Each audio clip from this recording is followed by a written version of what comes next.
L'autofinancement qui va libérer l'organisation de la tutelle étrangère selon le président Alpha Condé. Les deux réformes étaient au cœur des travaux de la première journée du 30e sommet de l'Union africaine dimanche à Addis Abeba. En raison du huis clos des chefs d'État, la plénière s'est ouverte avec un grand retard en après-midi pour relancer les débats sur les réformes soutenues par le Rwandais Paul Kagame. Après l'hommage au président sortant de l'organisation Alpha Condé, le président de la Commission de l'Union africaine Moussa Faki Mahamat a salué « l'engouement » et « l'esprit réformateur » de Paul Kagame.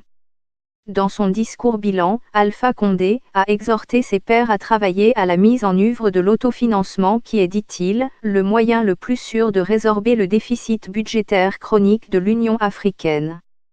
Le président guinéen appelle ceux des dirigeants non encore alignés sur la question à faire preuve de solidarité pour doter l'organisation d'une certaine autonomie.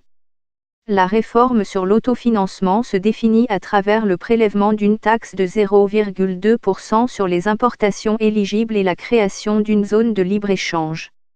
Avant, on disait que l'Afrique était un fardeau. Corriger cela ne se fera pas en quelques années. Cela ne prendra pas des décennies non plus, a déclaré le nouveau président de l'Union Paul Kagame, se félicitant de la sagesse acquise aux côtés des présidents Alpha Condé et Idriss Déby Itno. Il a promis de s'investir dans le marché unique des transports aériens, la zone de libre-échange et la libre circulation des biens et des personnes avec, dit-il, le soutien de tous.